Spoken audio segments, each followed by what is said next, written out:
So we should probably get started. And welcome to everybody who's just joining. I can see lots of people making their coffee, etc., ready to start the next hour of ITIL 4 in action.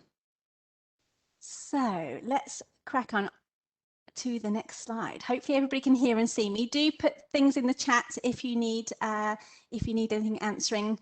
But let's get started. So welcome everybody. I'm Sophie Sayer, the Sales Director and Joint Managing Executive of IT Governance Publishing. And yeah, lots of you might already know me. I've been with the company for a long time. I've been in IT publishing for my whole career, in fact, but I've been with ITGP for 12 years, I think. Yeah, hopefully I don't look that old. So I joined IT Governance in 2009. And I specialised at the time in sales and account management to some of our big ebook libraries worldwide. But as time's gone on, I've got an amazing team beneath me and currently overseeing all aspects of the publishing business alongside my counterpart, Vicky Utting, who hopefully is listening today. Just a few reminders before we get started. So all attendees will be muted during the session. This is just some housekeeping rules. But you can submit questions at any time using the question function in the WebEx control panel. So do submit questions if you need to. We'll email you a copy of the presentation slides and a recording at the end. It will be uploaded to YouTube, I believe. So you will be able to get a copy of this at a later date if you wish to share amongst your pals or indeed listen back to any of the questions and indeed answers. So the agenda for today, I'll talk to you a little bit about ITGP, just to give you a bit of a run through about what we're all about. I'll introduce our amazing panel of ITIL 4 experts. We really do have some amazing people on today. Lots of them are good friends of mine and been working together for a lot of years. We'll have our main discussion, which will last about 20 minutes, and then we'll have some questions from you guys, the audience, which will last for a further 30 minutes. So all in all, we should be wrapped up within the next hour or so. So let me tell you a little bit more about IT Governance Publishing. So this slide represents the GRCI group. So ITGP, as you can see, is a subsidiary of GRC International, formerly known as IT Governance Limited. And we do have lots of our subsidiary companies around us. As you can see in this infographic, we have Vigilant Software, GDPR.co.uk, DQM, we have a GRCI Law, e-learning, etc. So ITGP, the publishing division, is just one subset of the group. But I have to say, it possibly could be argued that it's one of the most important because the publishing business was born right at the beginning when the founder, Alan Calder, and Steve Watkins decided to write a book on information security. So that's where IT Governance was born. Now, in ITGP, we are committed to delivering expert content in multiple formats, actually, and we are proud of the formats that we publish in.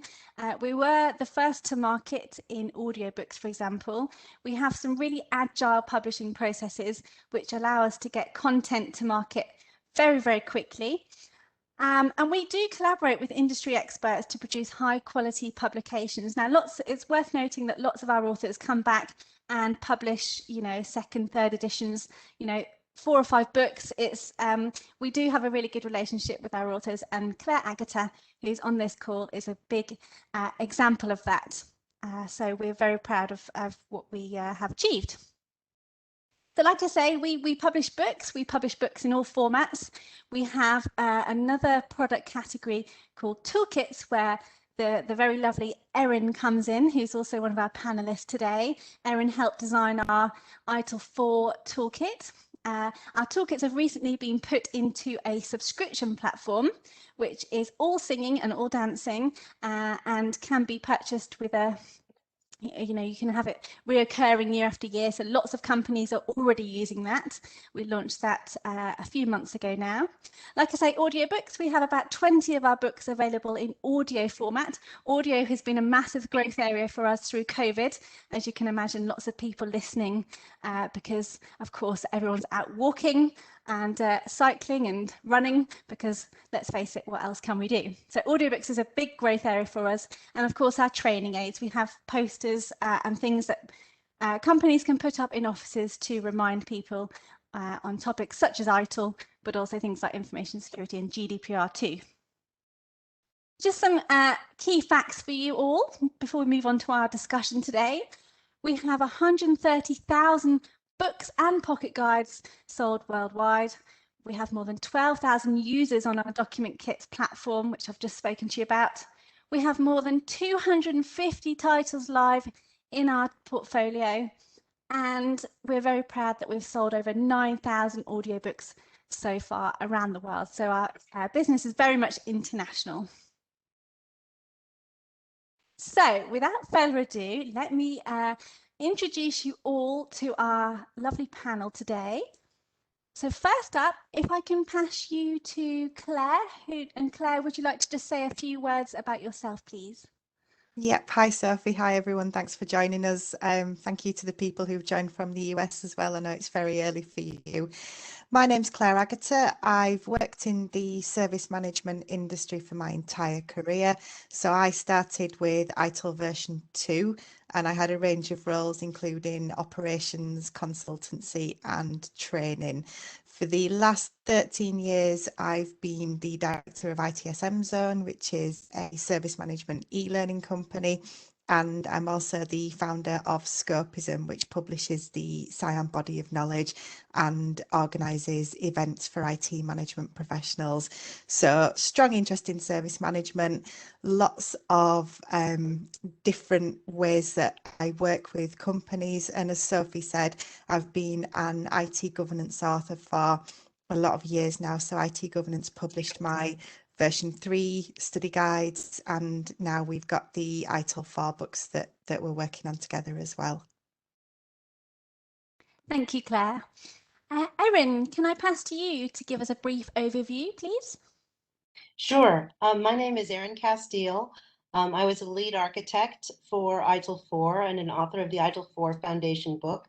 I've also been involved with ITIL since I think I took my foundation exam in version 1 right at the end before version 2 came out. So for quite a long time now. And I've also been deeply involved for the last 15 years with developing ISO management system standards, including ISO 20000 for service management and the 27000 series for information security management.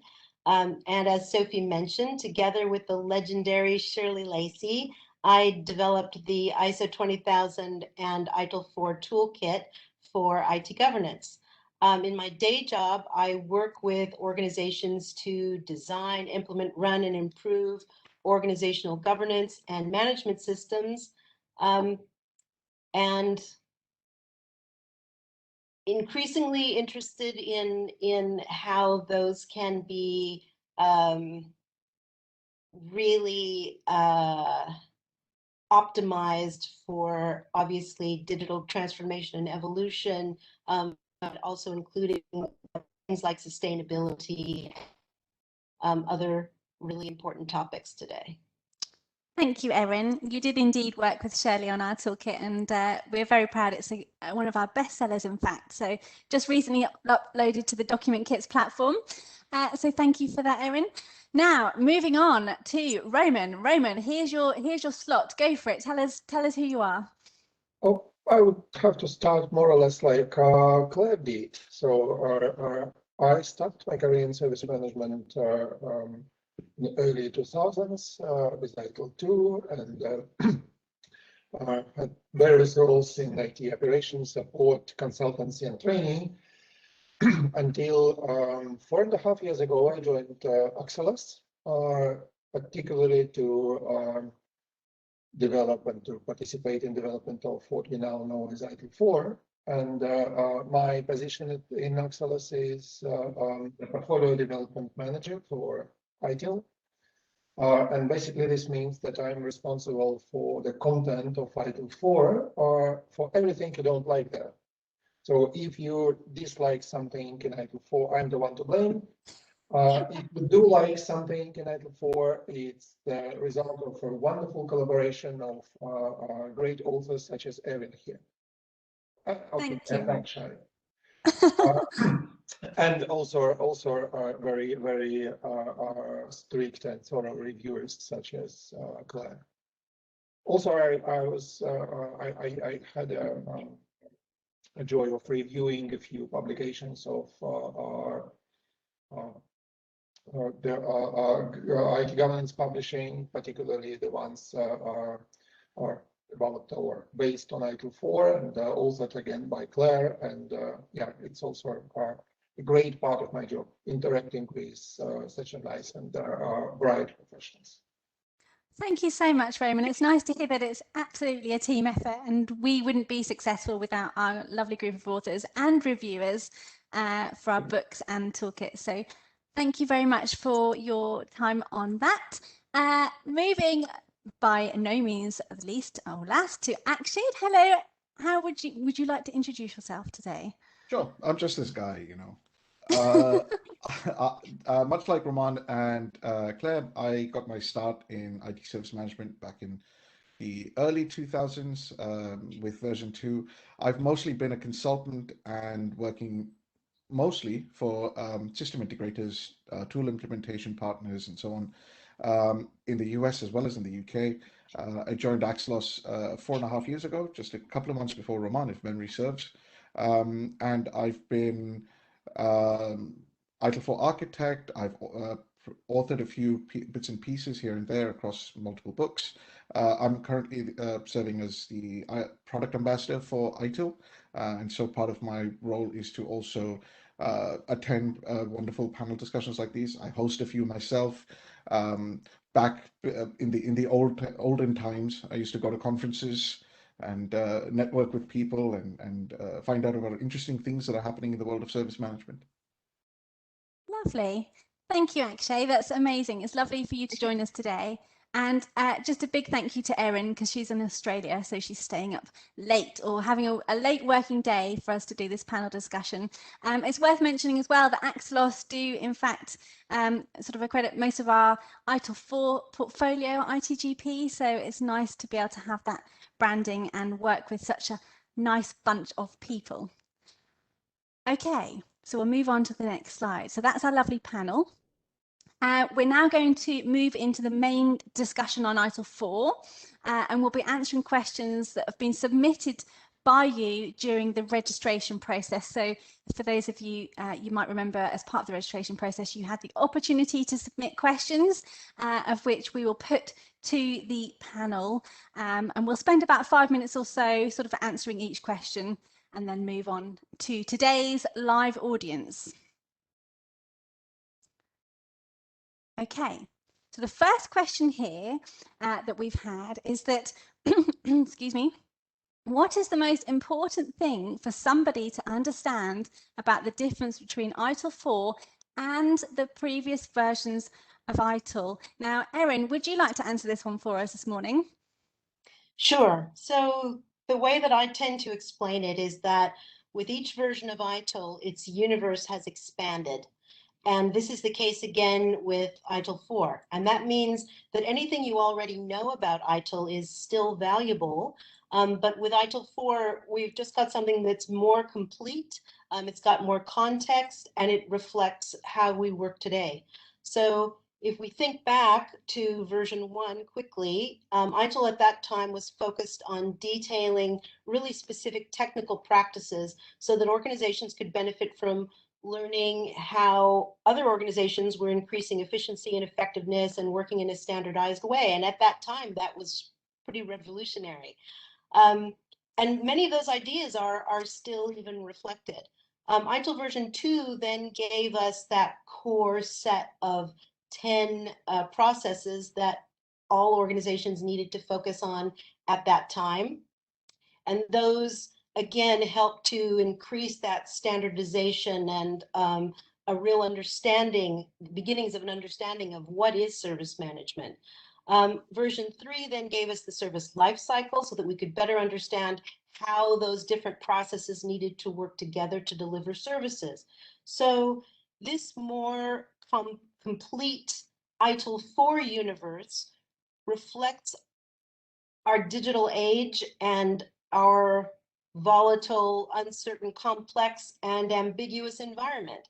So ITIL 4 now describes the whole organization as a system within a larger ecosystem that needs to work in an integrated way to create and preserve value. And it reflects all the components that are needed for the governance and management of the organization, including the principles, the practices, building continual improvement into every element of the system, but it is intended to be adaptive rather than prescriptive, which is essential today for an organization to be able to continually evolve in the face of relentless change. Think of it, I think of it as the next paradigm beyond a traditional mechanistic management system. And for me, that one idea is the most important thing for someone who wants to understand the difference between ITIL 4 and how it's evolved. Those previous versions are still there. We're just expanding our visibility. Sure. Yeah, it's amazing actually, Erin. You know, the amount of people that still buy ITIL version 3 from us, you know, so you're right, it's still very much out there. It's just, and ITIL 4 has been in the market now for a couple of years. Have we just had the 2-year anniversary, I believe? That's right. Right.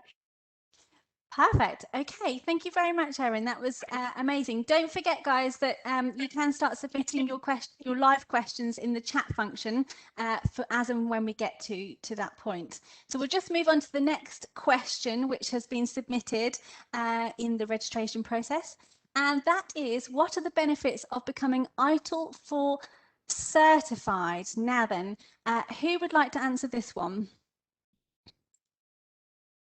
Claire, would you like to go first? Yeah, I'm happy to talk about this question. So this is a question as a trainer that I do get asked a lot, because there is a real perception that particularly the ITIL Foundation is a door opener, I guess, into jobs into the IT and the service management industry. And I do think it is worth considering for people that many organizations now are actually automating their recruitment processes. So they're using things like artificial intelligence to carry out the initial series of checks, so to sift the CVs or the resumes that come through.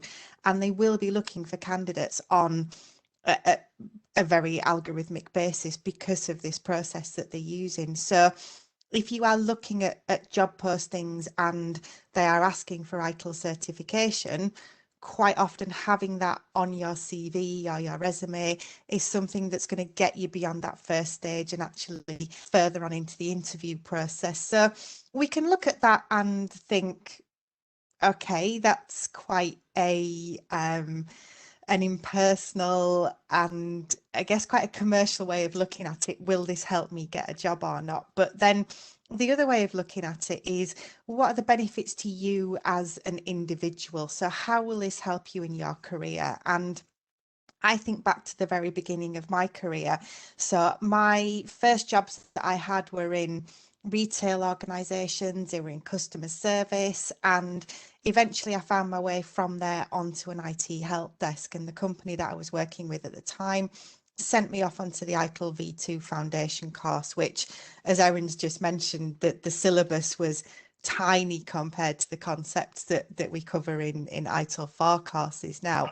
But I went onto that training course and it blew my mind. The concepts that I was introduced to, the way of looking at things, the way it helped me to understand where I fitted into the organization overall, that was phenomenal. And I think I can genuinely say that changed the whole course of my career. So there will be people who look at ITIL 4 certification and think, I need this to get a job. And, you know, when I'm working with candidates like that, it is a case of looking at the job postings in the forums and working out which certifications are going to be most beneficial for them, because you can become ITIL 4 certified, certainly at foundation level, for a relatively small investment. So it is worthwhile from that perspective. But really, for me as a trainer, as an educator, that the key thing that I want to emphasize is, how will this change your behavior?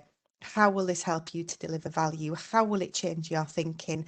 Any training course that you go on, you should be able to take at least one thing away that makes you think, I'm going to do something differently tomorrow. And for me, that's the real benefit. The new ways of thinking that ITIL 4 will introduce you to, the concepts, the focus on value co-creation, they will genuinely change how you think, and that's the real benefit to me as a trainer. Yeah, I mean, I went on the IT governance pilot course for ITIL 4 a couple of years ago, and I think, I mean, I'm no sort of expert, of course. I was just piloting it for our company, but it was clear to me that actually the ITIL 4 version was a lot more business focused than necessarily IT. And as a business manager myself, I could relate to it. And yeah, it was useful for so many other things, and you know, than I first set out. So you're absolutely right. Would Akshay like to add anything to this question? Sure, Sophie, thank you. I mean, Claire's already covered quite a lot of what I would have said anyway. But I think it is worth mentioning that ITIL is a certificate in a domain called IT service management. And I want to stress that word management, because I think I do see a lot of people coming to ITIL as expecting it to be a technical certificate. And we have to all understand that what we're talking about is how to manage services, and rather than how to manage technology or how to engineer better technical products. That's not what ITIL is about.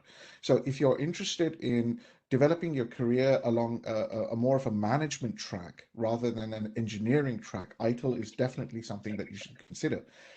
The other thing to say, and I know this is going to come across as marketing, if you will, but genuinely we are in an economy, or rapidly moving towards an economy, which is driven by services. ITGP provides books, yes, they're products, but you offer other services, subscriptions and otherwise, to your customers. Claire provides training services. Many members of the audience might be providing certain types of services to their customers. Managing services is different from the old paradigm around managing products, around managing manufacturing or engineering type work. So ITIL 4 is definitely going to position people to make the most impact in their organizations as they slowly come to that realization that in fact it's all about services. So you know, it's definitely a good way to get in at the ground floor, as the saying goes. Absolutely. Thank you so much. Thank you for that insight. We'll move on to the next question now, question 3, which is, how does someone start implementing the ITIL framework in an organization that is frameworkless? Now, Roman, would you like to start with this one? I'm happy to, although I'm not completely sure what frameworkless organization looks like, but I will try to answer anyway. And any framework, any good practice, any standard is a scaffolding. It doesn't replace the building. It doesn't replace the building you build or the garden you grow. It's a trellis or scaffolding or any other, like it's an artificial structure to help you create what you want to create. ITIL 4 works perfectly in this role, but it's important to remember that it doesn't replace the actual organization. You cannot create value for your customers based purely on ITIL or just using ITIL, unless of course you are an ITIL training company. But your own business is most important here, and ITIL can help. How to start implementing ITIL, assuming you haven't had anything with ITIL before. First, and the most obvious step is to take the foundation book, the foundation training. I would suggest both. because book has some non-examinable parts which are usually not taught at the training, but training is a wonderful opportunity to discuss to share the experience, to discuss it with the trainer. So it's a good way to learn to study ITIL. And then the next step, after you get the basic concepts, after you get the language, unlike previous versions, and this I believe quite resonates with what Claire mentioned and what Erin mentioned answering the first question, go and explore the practices. Because one important change that we implemented with ITIL 4 compared to previous versions, what we used to know as ITIL processes is not grouped under the covers of the core publications anymore. So half of ITIL, approximately 1,200 pages worth of content, are the 6 books, but another half is 24 practices that are published electronically as individual documents. And they are available by subscription, and this subscription is free for a year once you pass a foundation exam. So first, it significantly increases the value of initial certification, to add to the previous question. And second, it opens the whole universe of the practical recommendations for those who are now familiar with the key concepts. So I would say go to the foundation and then explore the practices that are the most relevant for you. Thank you so much. Claire, would you like to add anything to that? Yeah, and I think I almost feel the pain behind this question, because a lot of organisations that I've worked with take a really literal approach to, you know, we're doing ITIL this year. I remember running a training course a few years back and the delegates telling me, you know, oh, we did ISO 20,000 and now we're doing COBIT and then we're going to be an ITIL organisation. And we have this tendency, I think, particularly in IT, to focus on as if it's a piece of software that we're trying to install to upgrade our organization to the next level. So the approach that I always suggest in these circumstances is to put ITIL to one side, or COBIT or ISO or whatever it might be, and think about what is it that we're actually trying to achieve, because there is this huge array now of different frameworks, methodologies, practices that organizations have to choose from. And the service management practitioner's role now is to try and understand all of them and apply them when the context requires that particular piece of guidance. So rather than thinking about how do we implement ITIL in our organization, I would suggest thinking about what are we trying to achieve? What are the outcomes that we want to deliver? What are our customers asking for? What pain are they feeling? And then you can go to the ITIL guidance, like Roman has said. You can look at other management practices and ways of working and start to think about what we can bring in order to, you know, deliver those outcomes or fix those problems. And that's how we're going to get the success. So if your organization is frameworkless, I would suggest very strongly, you know, don't focus on the frameworks. Don't say we're doing ITIL, we're doing DevOps, we're doing this or that. Focus on this is what we expect to achieve this month, this quarter, this year, and how we're doing that is what we work on in the background as service management professionals. Perfect. Thank you so much. That's really, really good advice. Thank you, guys. On to the next question. Question number 4. So ITIL 4 is intended to support digital transformation. What are some of the ways it does this? Now, Erin, can we come to you for this one? Absolutely. So I think it's important to ask the question to start with, what is the purpose of digital transformation? And I know that depending on whom you ask, you're going to get a different answer to that question, as well as the answer to the question, what is digital transformation? But to be blunt, it's definitely not just digitizing your information from a paper-based format to a digital format, or even just being able to use that information better. From my perspective, the purpose of digital transformation is to evolve your organization so that it becomes more adaptive, more nimble in the face of this relentless change that we've been talking about, and so that it is better at navigating uncertainty and complexity. So to be successful with digital transformation, you need to have a focus on not just what we refer to as operational excellence, which is generally about being able to do what you're already doing, but a lot better, more efficiently, etc. But you also have to focus on what we call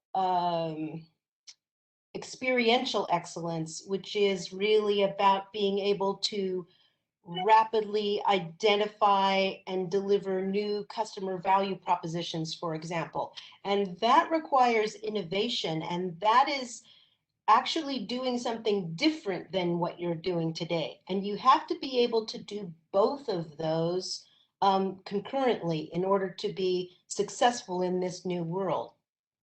What that means is you have to rethink how you do strategy, how you make decisions, how you manage risk. And this is really challenging stuff, which is why when we've been speaking tonight about the fact that this ITIL 4 universe has gotten larger, that's the reason it has to, in order to be able to provide guidance to support all of these things that organizations need to be able to do and do well. So ITIL 4 describes the capabilities that an organization needs to navigate this evolution. And one example of that is what we call the 4 dimensions. This is something that that Roman mentioned briefly in one of his answers. It's part of the transition from processes to practices was that we didn't want to just focus on the process. We actually have to think about it in a much more comprehensive way. So not just the process, but also the technology, and then actually also the culture, the organizational structure, your operating model. What are all the parties in your ecosystem? What skills and competencies do you need, etc. So what the 4 dimensions do is they ensure that all of the decisions we're making and all of the practices and all of the things that are happening in our organization, we're looking at from those multiple perspectives.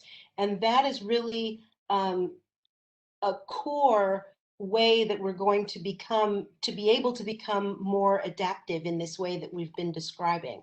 Another example, I'll just give one more, is that ITIL 4 focuses on principles as opposed to mandatory requirements. And this is really important because as an organization becomes more adaptive, we find that it utilizes what we call enabling constraints. Enabling constraints are what keep us going in the right direction. They provide guardrails, but they don't constrict us in an overly prescriptive way. And I mention that because, as several of the other panelists have said, and Claire just said so beautifully a moment ago, organizations lots of times have this perception that ITIL is this really prescriptive thing. But be really careful. That's not ITIL. That is the way that an organization has chosen to implement it. So ITIL 4 is giving examples of how we can use guiding principles as these enabling constraints rather than these prescriptive requirements that sort of lock us down, because in this new world we have to be adaptive and we have to be nimble and we have to be able to move as quickly as possible to navigate everything that's happening. Perfect. Thank you, Erin. Actually, would you like to add anything to what Erin has said? Sure. There's a gentleman based out of New York by the name of Charles Arojo, and I'm very fond of his definition of digital transformation. There are many, many definitions of digital transformation. You ask 3 people, you're going to get 10 different definitions, right? But I'm very fond of the one that he espouses. He says that digital transformation is a change to the business model in an environment where you have highly empowered customers, where technology is playing an enabling role. And so if I break that down, change of the business model for me is heavily talked about across the strategic leader modules, digital and IT strategy and direct plan and improve. highly empowered customers and customer management is the focus of drive stakeholder value. And where technology plays an enabling role, well, it's not just about the technology, but it's also about how do you use it, whether that's principles-based or practice-based. What sort of culture does your organization need to make the best use of its technology, etc. And that's where we come to high velocity IT and deliver support. So not only has digital transformation been at the forefront when we considered architectural changes to the very nature of ITIL, but it's also a way in which we structured subsequent publications after foundation to be able to zero in and focus on very key and specific elements of a digital transformation program. Perfect. Thank you so much. That was excellent. I will move on now. I'm aware that time is ticking here. I'll move on to the next slide, which is our live questions. So we're into our live questions section. So we've been through some of the pre-submitted questions, and now we're going to take some live from the audience. Now, you can submit your questions. There is a chat function or Q&A section on the panel on the right-hand side. So if you have a question, just jot it in there and I will start reading them out, and hopefully our lovely panel of ITIL 4 experts will be able to help answer them. So just bear with me a second while I read the first question. Okay, sorry, while you are reading this, I see that there are also some questions in the chat, because some of our attendees are submitting the questions not to the Q&A tab, but to the chat. So we have more. Okay, thank you, Roman. That's amazing. I'll have a look in there now. Just bear with me 2 seconds.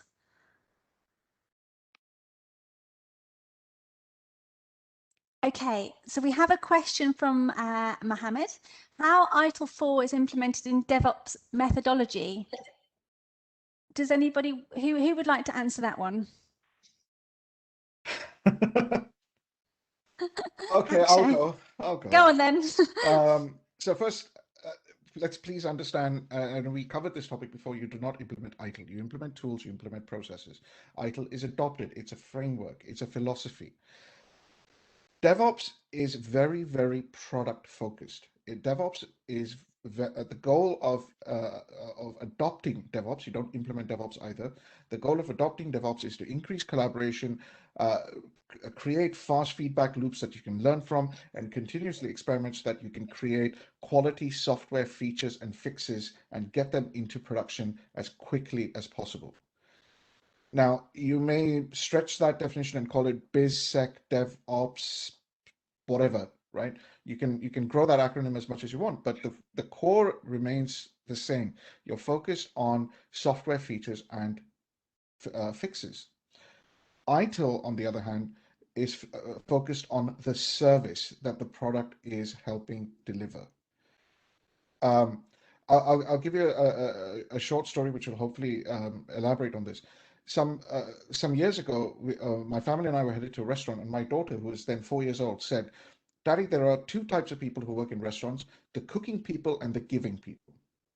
And I said, "Okay, but what about the people who go and buy the vegetables in the supermarket? What about the people who are washing the dishes after you're done? What about the people who are laying the table so that it's ready for you when you start to eat?" That's all service stuff, right? The cooking is the product, and the delivery, the channel is the wait staff is the channel of delivery. That's product thinking. But if you're a service organization, and as I said before, we are all working in service organizations, you have to think of everything else that goes around outside of that pure product work. So DevOps is very much complementary to ITIL. DevOps sits side by side, but we have to understand what each of these frameworks are. DevOps is at its heart a product-oriented framework. ITIL at its heart is a service-oriented framework. Good answer, Ashke, with little notification. So thank you for that. I'll move on to the next one, and it's more some advice that Shatan is looking for. How to move from ITIL version 3 to ITIL version 4 organizationally? What changes could we bring in? Who would like that one? So moving from ITIL V3 to V4 in an organized fashion. What changes? What small changes could they bring in? I think I can take this one. Okay. It really depends on what organization you have now. And if for some reason you have an organization that was built around the structure of version 3, with like departments are for service design, service transition, and service operation, and like process focused, dedicated teams within these departments, then there are many reasons to change it, to break the silos and to make the overall structure more collaborative, even if it wasn't for ITIL 4. So this is kind of a framework-based organization solution that some organizations adopted in ITIL version 3 times, and I would not call it a good practice. With ITIL 4, we really tried hard to not provoke such organizational decisions. So we do not recommend any particular organizational structure. We do not recommend any particular units. We focus on competences and skills required to perform certain activities. They are described in a rather detailed way in the practice guides. But very rarely we suggest any particular names for the roles or particular positions or organizational units to support those roles and competences. Because in the agile environment, in the constantly changing business situation, when even business models keep changing, not only operating models, the more rigid, the more fixed your organizational structure is, the more difficult it is to respond to the challenges that we all face. And 2020 has shown that whatever business model your business used to be optimized for, it has to change very rapidly in order to survive. And those who manage to not only survive, but maybe even prosper in the difficult 2020, and probably will continue doing this in 2021. So the general recommendation, just like Erin mentioned, try going away from fixed solutions for fixed problems, because problems keep changing. We live in a volatile, ambiguous, uncertain, complex environment, and we have to be optimized as organizations for dealing with this environment. Which means if you want to change your organizational structure inspired by ITIL 4, make it more flexible, make it more adaptive. Don't expect ITIL 4 to suggest you a particular structure. Stop hierarchy, go to metrics. No, we will never tell that. Consider more agile and more flexible solutions in order to combine your resources in the way that is relevant in the particular moment. Perfect, thank you. And we've just had another question come in here live, which I think you may have just answered, Roman. So I'll just read it. But how do you believe that ITIL 4 will work in an agile world? I think you've just answered that in saying that, you know, don't be too structured. I can add a little bit to that, Sophie, if that's okay. Perfect, Claire, lovely, yeah. I kind of smiled to myself a little bit when I saw this question come in, because from the very inception of kind of DevOps and agile software development, that there seems to have been this idea that ITIL is stuffy and bureaucratic, and we're just stopping the cool kids doing what they want to do. And I saw this back in 2016. I did a presentation at DevOps Days London about Agile Your ITIL. So this kind of perceived mismatch between DevOps, agile ways of working, and service management goes back to the previous version of ITIL. And I think ITIL 4 has done a lot to kind of help move this conversation along. But the main point is that if we change the way we work in one element of the organization, so let's say we bring in agile software development, product management, that has an impact on other areas of the organization. So if we're doing incremental releases, what's the impact on our operations team? If we're moving to agile product management, what's the impact on processes like financial management? Can our budgeting and our business case processes support that? So there is a need to be flexible and to adapt how we work in different ways of the organization, but there is nothing inherently unagile about service management, and sometimes processes do build over time. They become not fit for purpose anymore. We need to review them. But if we take something like change management, which I can see people are sort of discussing in the chat, because change management is quite often the process that's given as an example of, you know, this is stopping us being agile, this is stopping us doing DevOps. Why do I have to fill in all these forms? Absolutely right. You shouldn't have to fill in forms if you don't need to. And what we need to do again, organisationally, is go back to principles and say, what's change management there for? It's there to enable us to get new things or change things to our user base without breaking anything else. That's it. That's change management. There's nothing in there that says you must fill in this form, you must go to this meeting. So if we're looking at this with our agile heads on, with our DevOps heads on, that's fully automated, no problem at all, as long as we have an understanding of that from a governance perspective.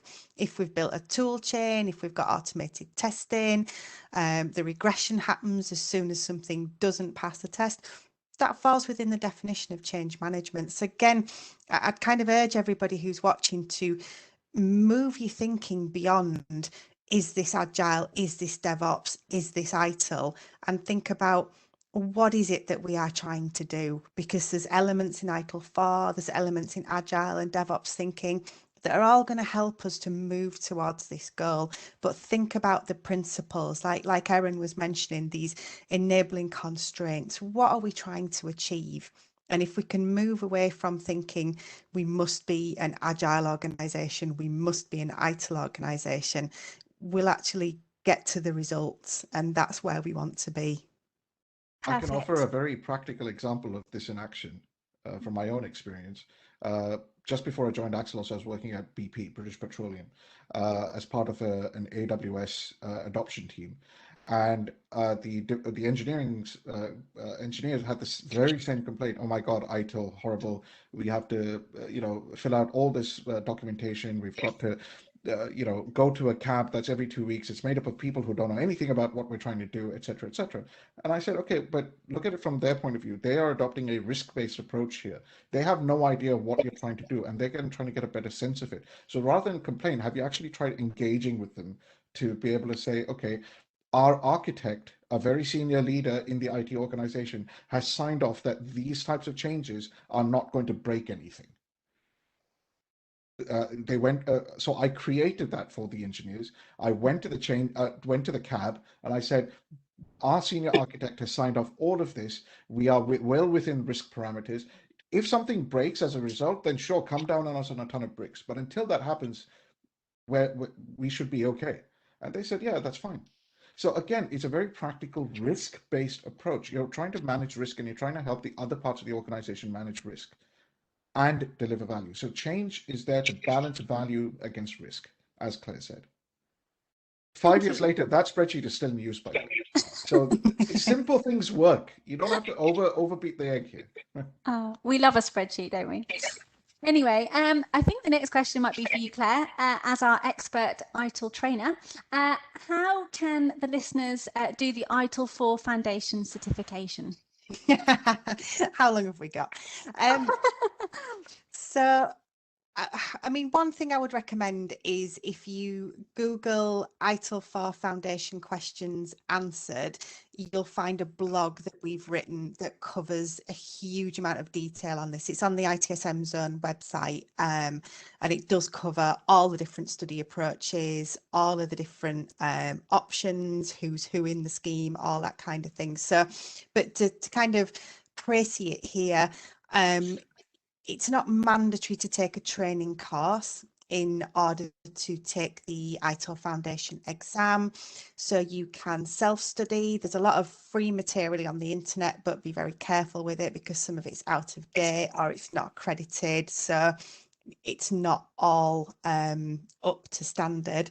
There's a range of different books available. So there's My Foundation Study Guides that IT Governance publishes. There's an Axelos book, and there's also an Axelos app as well that will guide you through some practice questions. You can download the syllabus from the Axelos website and use that to guide your studies. That's a very useful thing to do. And of course, you can also take training courses. So all training courses will have been accredited. You can take e-learning, virtual classroom, and then at the end of it, you can take the exam either on paper, which isn't, I don't think, very widely available at the moment, but you can take the online exam as well. So you can buy the exam voucher from a training organisation, an accredited exam organisation, or directly from PeopleCert, who are the Examination Institute. And the online exams, just because I know this isn't a format that everybody's familiar with, are remote proctored via webcam. So somebody is watching you through your webcam while you do the exam in your home or your office, which sounds creepy, but it's actually a really good experience once you get yourself set up. I've done quite a lot of these exams now, and I find it much more relaxed being in my own environment than having to go to a test centre. So lots of different routes, lots of different possibilities. What I would emphasise as a trainer is remember why you're doing it. So however you choose to study, whatever your budget is, make sure that you get the maximum value from that experience. So think about why you're learning, think about the things that you're learning. If there's something as you study that makes you think, yes, I want to know more about this, make a note of that for further study. So even if it's something that's just to get you into your next role, study actively, be very kind of mindful as you study about how this could potentially shape your behaviour in future. So tons of information, and I'm happy for people to contact me after this webinar as well if anybody wants a bit more specific guidance, but really does depend on your budget, your preferred study type, but there is a whole range of options that are available to you. Thank you, Claire. I second what you say about the PeopleCert exams being proctored online. I did exactly that in my kitchen, and it was the only strange part was having to pick the laptop up and show the examiner or the proctor of the room to make sure that I didn't have a load of ITIL 4 experts sitting with me ready to give the answers or any books open or anything. Yeah, so it was a good experience, absolutely. As time's ticking on, I've just got time possibly for one more question from Nicholas. He's saying, I would imagine a good question to ask yourself when implementing ITIL 4, as well as what are some of the ITIL practices we are doing now and how can we do ITIL better? So absolutely, they are good questions. I agree. He goes on to say, I'm a tech and I just got certified in ITIL 4 Foundation. Congratulations. What online communities can I join so that I can interface with some ITIL professionals and grow in this capacity? Does anybody have any online forums or communities that they could point Nicholas in the direction of? Depends on what part of the world he's in. I actually just responded to that to say that I highly recommend reaching out to ITSMF. They have multiple chapters around the world, and if there's enough demand from a specific country where they don't have a current chapter, then they are always interested in helping chapters form, come together. If you're in the UK, SDI is ITSMF UK is quite active. SDI is another great resource. They're also active in different parts of the world, especially South America, South and Central America, the Middle East, I think Malaysia as well. In other parts of the world, America, Canada, Japan, Australia, HDI, Help Desk Institute, is also very active. There's a great forum on Facebook. If you choose to give Facebook your data, there's a great forum there called Back to ITSM, which I have to say that the topics are a lot more ITSM focused, as the name suggests, rather than ITIL focused. So we talk about a broad range of topics, from mental health to something that was in the news to occasionally there'll be a random question of, well, the ITIL 4 says this, what exactly do you mean? So we answer those as well. And that's a really good resource as well. Perfect. Yeah, love ITSMF. I can't wait till we can start getting back to conferences and stuff, because it is a real community, isn't it? There's friends there that I've made over the 12-15 years that I've been working in this industry, and it would be lovely to have some face-to-face with all of those wonderful people again.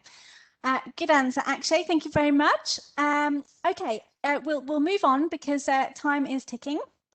Now, I just want to, so that's the end of the live questions. Thank you very much. If anybody wants to put anything else in the chat and our panelists can see, then please do go ahead.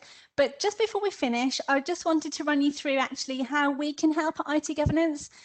Claire's given some amazing examples of how she can help with some of her training, but there's some resources here that I just wanted to run through with you. Now, I've actually got a copy of a couple of things here. So the ITIL 4 Essentials book here, I've got it with me. This is the one written by Claire that we've published, and that's a really, really good essential guide for the exam and beyond. So that's the ITGP version written by Claire Agata, one of our panelists today. Thank you, Claire.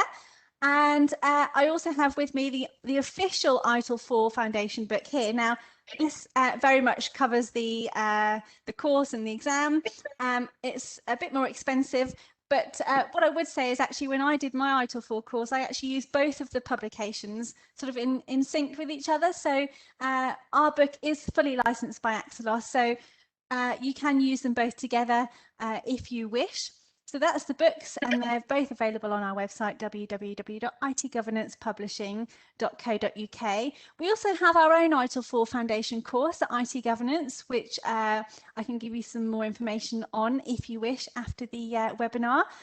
And we have our ITSM and ITIL 4 toolkit. So again, just to reiterate, the one that Erin has helped produce along with Shirley Lacey. It's available in our Document Kits subscription platform. So again, if anybody wants any more information on that for implementing ITIL, then please do get in touch. Again, if you want to get in touch, these are the ways you can do so. We are on all of the social platforms, and you can direct message myself or any of the ITGP groups, and we will be in touch. We do lots of work on social, so you and Axelos are very good actually at liking some of our posts. So yeah, it's good to have some interactive activity. I know Claire and Erin also are very active, or on LinkedIn especially.